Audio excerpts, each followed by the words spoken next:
Hi, this is Collar of Sublime Trading, and this is the Forex Weekend video analysis.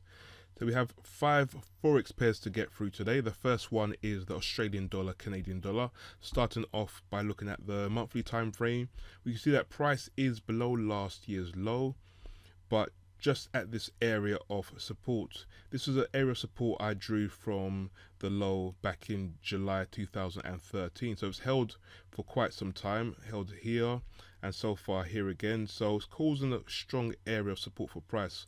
Price is finding it very hard to break through. If it does manage to break through, then we have all this space for price to move.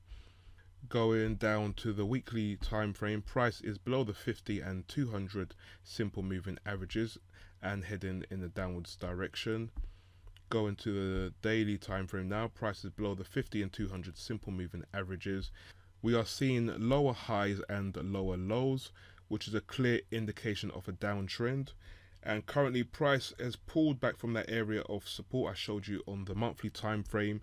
It's pulled back to this area of previous support, which is now resistance, and we're seeing some weakness at this point, so we may see a continuation to the downside.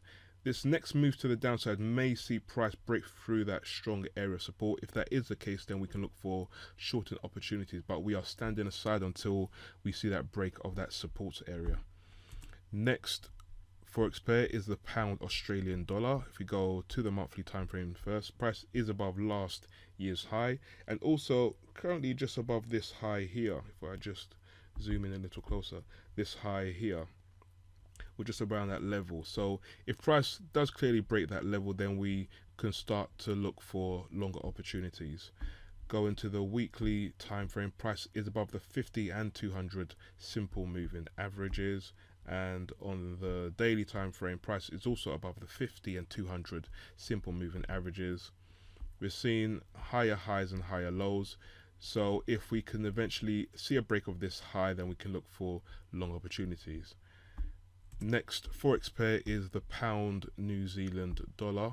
Now price is above last year's high and also above this area here, and this month we've seen a nice bullish candle, and also to mention that we are above the 2.0 round number, which should act as a strong area of support.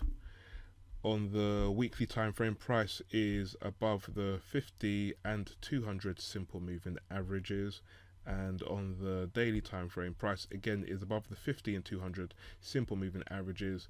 Now that we are above last year's high, we just want to see a break of this high before looking for any long opportunities. Currently price is pulling back. It may pull back to that area of support I showed you on the monthly time frame, but whatever happens, we just need to wait for a break above this high before we can look to go long. Next Forex pair is the New Zealand dollar, Canadian dollar. On the monthly time frame, price is currently below last year's low.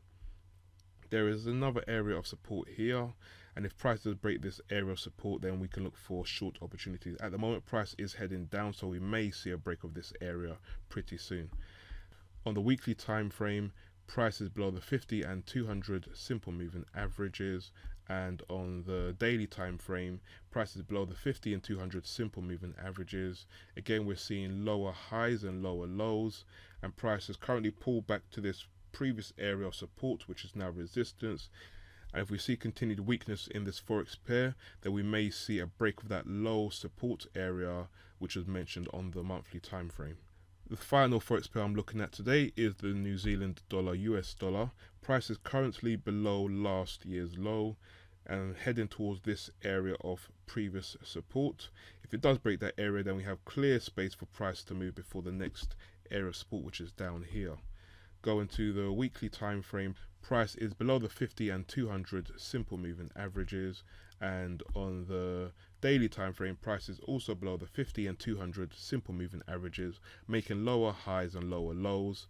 Price has pulled back to this area of support, which is now an area of resistance, and if we see continued weakness, then we should see a continuation to the downside, and we could eventually see some opportunities to take short trades. But until then, we need to stand aside until major support levels are broken. Click that subscribe button now so you can catch all of our updates for Forex and stocks.